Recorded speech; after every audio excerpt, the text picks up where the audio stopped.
بسم اللہ الرحمن الرحیم۔ السلام علیکم۔ اچھی بات سیکھنا صدقہ ہے۔ آج کے ہم اس ویڈیو میں اچھی باتیں ہی سیکھیں گے۔ انسان کی اصل موت تب واقع ہوتی ہے جب وہ کسی کے دل سے نکلتا ہے۔ فرمان حضرت علی رضی اللہ تعالی عنہ۔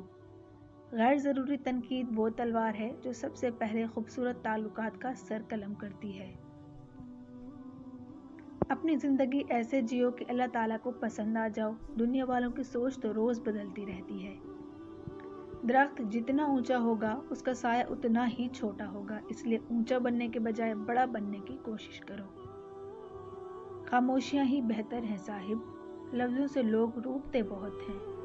گناہ کو پھیلانے کا ذریعہ بھی مت بنو، کیونکہ ہو سکتا ہے آپ تو توبہ کر لو پر جس کو آپ نے گناہ پر لگایا ہے وہ آپ کی آخرت کی تباہی کا سبب نہ بن جائے۔ انسان کا دل توڑنے والا شخص اللہ کی تلاش نہیں کر سکتا۔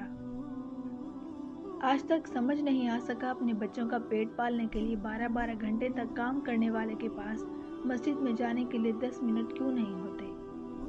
مصروف زندگی نماز کو مشکل بنا دیتی ہے، لیکن نماز مصروف زندگی کو بھی آسان بنا دیتی ہے۔ زمین کے اوپر عاجزی کے ساتھ رہنا سیکھ لو، زمین کے نیچے سکون سے رہ پاؤ گے۔ اچھے لوگوں کا تمہاری زندگی میں آنا تمہاری قسمت ہوتی ہے اور انہیں سنبھال کر رکھنا تمہارا ہنر۔ جو آدمی اپنی قدر آپ نہیں جانتا تو کوئی دوسرا بھی اس کی قدر نہیں پہچانتا۔ جو آدمی دوسرے لوگوں کے عیب کی تلاش میں رہتا ہے اللہ تعالیٰ اس کے عیب ظاہر کر دیتا ہے۔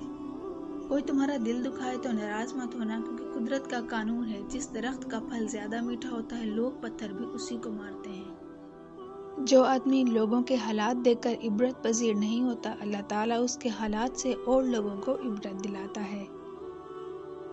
زیادہ مذاق کرنے سے آدمی کی عزت چلی جاتی ہے اور لوگوں سے دشمنی پیدا ہو جاتی ہے۔ دنیا داروں کی صحبت سے پرہیز کر، کیونکہ اگر تنگ دست ہوگا تو تجھے حقیر سمجھیں گے، زیادہ مالدار ہوگا تجھ سے حسد کریں گے۔ جو آدمی صبر اختیار کرتا ہے وہ کامیابی پاتا ہے، جو جلد بازی کرتا ہے وہ ٹھوکر کھاتا ہے۔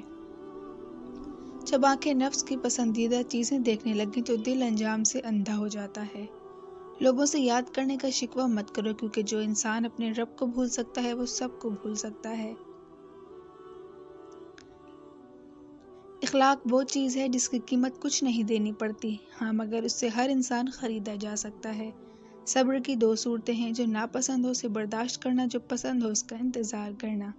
نصیحت دوسروں کے حال پر غور کرنے سے حاصل ہوتی ہے۔ جو آدمی غفلت میں رہتا ہے وہ جہالت میں پڑا رہتا ہے، جو جہالت میں پڑا رہتا ہے وہ بیکار ہوتا ہے۔ جو قناعت اور صبر اختیار کرتا ہے وہ غنی ہوتا ہے۔ جب کسی شخص کی عقل کامل ہو جاتی ہے تو اس کی گفتگو میں کمی آ جاتی ہے۔ عقل مند وہ ہے جو اپنی زبان کو غیبت سے بچائے، اور مومن وہ ہے جس کا دل شک سے پاک ہو۔ اپنے عیبوں پر نظر رکھ، اپنے بھائی کے عیب چھپا تاکہ تو بے پردہ نہ ہو جائے۔ مصائب کا مقابلہ صبر سے اور نعمتوں کی حفاظت شکر سے کرو۔ ویڈیو اچھی لگی ہو تو لائک ضرور کیجیے گا اینڈ ٹیچ اسلامک چینل کو سبسکرائب کر دیجیے۔